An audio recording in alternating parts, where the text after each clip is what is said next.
Good afternoon. This is Dr. Saul Goldstein. The opinions expressed by these two, fellows, colored folks, may or may not be the opinions of their employers or mine. Holla at me.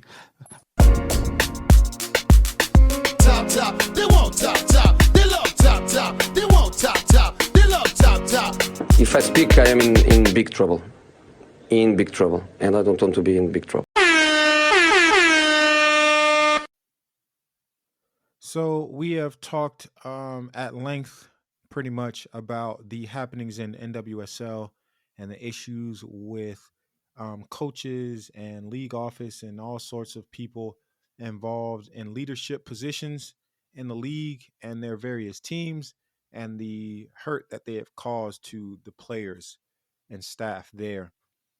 Finally, after a lengthy investigation, a scathing report released to the public, the NWSL has issued some corrective action, as they called it. And there seem to be a few levels of punishment, let's say. Let's start with the most visible and damning ones, which are permanent exclusion from NWSL. Those names are Paul Riley, Christy Holly, Rory Dames, and Richie Burke. They can never, ever participate in the NWSL ever again. I think this is great. Let's start right there and get your thoughts on those four names. That shit's fake as fuck, bro. Damn.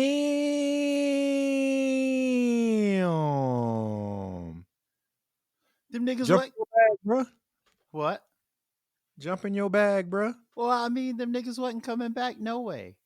Like, I mean, like for real. Like, this is more like when it comes to this is more symbolic than anything else, right? Because I mean, nobody in their right mind was gonna hire these four people anyway. So, Right. like, coming out after the fact and being like, oh, like, they could never play in the motherfucking league again. Like, who in their right mind was gonna hire them? Like, next, like that's just Yeah. some symbolic shit. Next.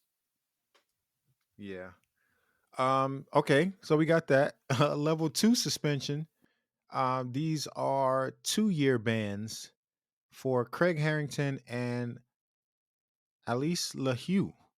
They're ineligible to work in NWSL in any capacity for 2 years, and future employment is contingent upon some conditions that must be met in order for them to work in the league again. Then we have level 3, conditional future employment for Fareed Ben-Stiti, James Clarkson, Vera Powell, Amanda Cromwell, Sam Green, Aline Reese, whatever that is. And then some organizational sanctions. The league office itself fined not less than $1 million and must issue systemic changes. U.S. Soccer. But we know they the big dogs. Ain't nobody running them. Chicago Red Stars, $1.5 million in fines. Portland Thorns, $1 million in fines. Level 2 fines, not less than $100,000 for Racing Louisville. And North Carolina Courage, level 3, not less than $50,000 for OL Reign and Gotham FC. Clubs named but not subject to penalties are the Washington Spirit and the KC Current. Man, this is crazy because you have how many teams named here? 1, 2, 3, 4, 5, 6, 7, 8. Bruh, aren't there only like 10 teams?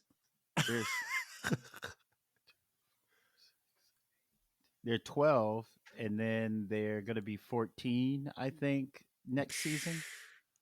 So 12 teams, and 8 of them were named in this report. So, yeah, 3/4 6 of them teams, actually received fines. Yeah, that's crazy. 3/4 of the teams this season. That's insane. And some of this, I don't even, but yeah, go ahead. Yeah, this is the NWSL right now. I am all for, what did you say earlier? That Goody Mob lyric, listen to us now, but leave us later on. Yeah. They need to rebrand, bruh. They need to dump that NWSL, refresh, get a new logo, new name, new direction, move all this shit away from this toxicity. Like you said, a lot of this is symbolic. It's kind of, systemic changes sounds good on paper, but systemic changes in practice against capitalism, much easier said than done. Yeah, how do you feel about these fines and level 2 and 3 offenses? I mean, all of this to some level is like all of this to some level to me is very symbolic because either you have a zero tolerance policy against what was happening in the WSL or you don't. Hmm. And this is indicative that they don't have a zero tolerance policy. Like, they got people in here with they already kicking people out of the league that were never going to come back to the league. You know, Hmm. they got people in here who could still be, if they were serious about this, the people in here who could still possibly get employment in the league.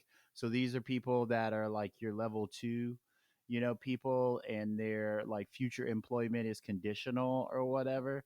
Hmm. If they were serious about this, all of them got to go. Yeah. They just got to go. I hate to say it that way. It doesn't really sound callous if you're no half measures, if you got zero tolerance for this shit. But then, the devil really starts getting into the details when it comes to how they're sanctioning organizations too, right? Like, Yeah. how are you going to sanction yourself, right? And then how are you going to sanction U.S. soccer when you have no authority over U.S. soccer, right? Right. And then when you get into the teams, like the Red Stars and the Thorns are up for sale. Yeah. So who pays this fine, right? Do the Red Stars pay this fine? Does Arnim Whistler play this fine? Does Merritt Paulson play this fine before he sells the team? Hmm. Is the condition that he has to pay the fine before he sells the team? Because if that's the Hmm. case, these niggas might not sell the teams.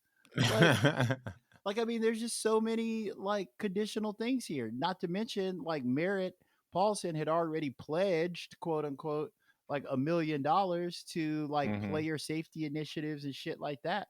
And the NWSL's oh, his fine is the $1 million that he had already pledged. It's is that a fine? Yeah. That don't sound like a fine. Yeah. And then the rest of this money is just little, bro. $200,000 for Racing Louisville, 100,000 for North Carolina Courage, 50,000 for the Rain, and 50,000 for Gotham.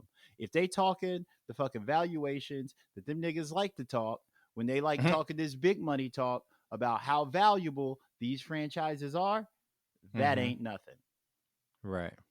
Right? You out here telling me that Gotham's supposed to be a $50 million franchise, and what? That's 1% of their valuation. That's what they're getting fined for the shit they was up to. Yeah. Nah.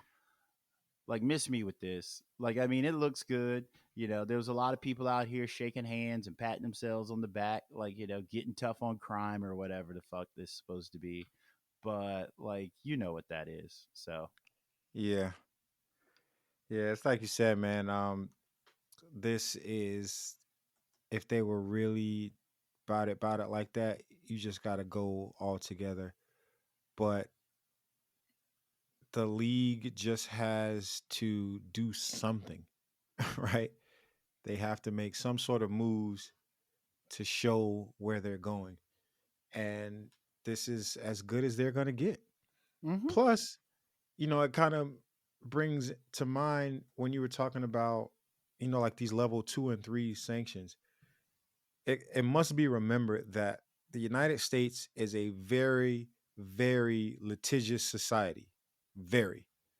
And these fines of level 2 and level 3 order are because the the league only has so many, or whatever governing bodies only have so much they can do legally, right? Yep.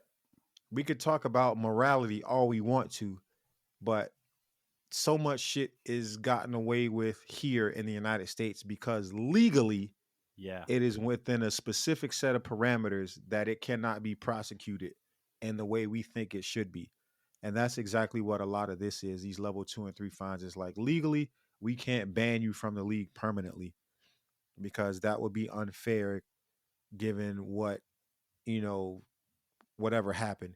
And if you were to countersue, then we would be in court for who knows for how long, and we probably lose. So this is what we can do within the legal limit.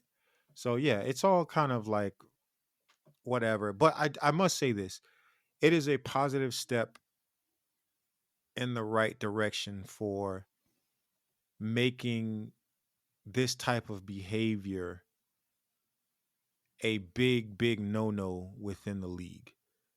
Like, it must be known for anyone current and in the future that you can end up in this type of situation yourself if you don't do what you're supposed to do in a professional manner. And that's the same for anybody on their job. Like, if you're doing some wild shit that's out of pocket, like, you could be gone too. And that's just the way it has to be to protect people.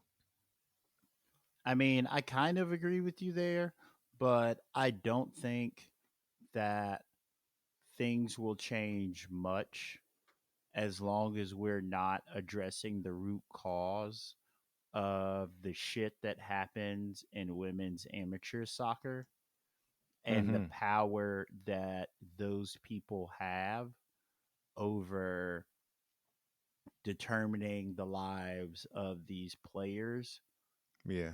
by the time they get to NWSL, Mm. right? Because a lot of these coaches like have made their bones like in the amateur soccer world. Like Mm-hmm. specifically like Roy Dames, the reason Artem Whistler hired Roy Dames was because he was the top girls soccer program in Chicagoland, right? Yeah. Like until you like professionalize this league and work this league out enough where you can cut the pipeline between like most of your coaches and shit like that, like coming from amateur soccer ranks into that, like I think on some level, like a lot of this abuse and shit's still gonna be around, because I mean, Yep. not for nothing, they still hiring a lot of dudes too. Yeah. like Ridiculous. so like I agree with you that it's going to get better, but like the pace of change is really going to depend on like how zero tolerance they get, and I just don't think they're ready for that conversation. Thank you for checking out Chop Soccer Pod Short Corners. For more, check us out on Twitter at Chop Soccer Pod and Instagram at Chop Soccer Pod. You know the vibes.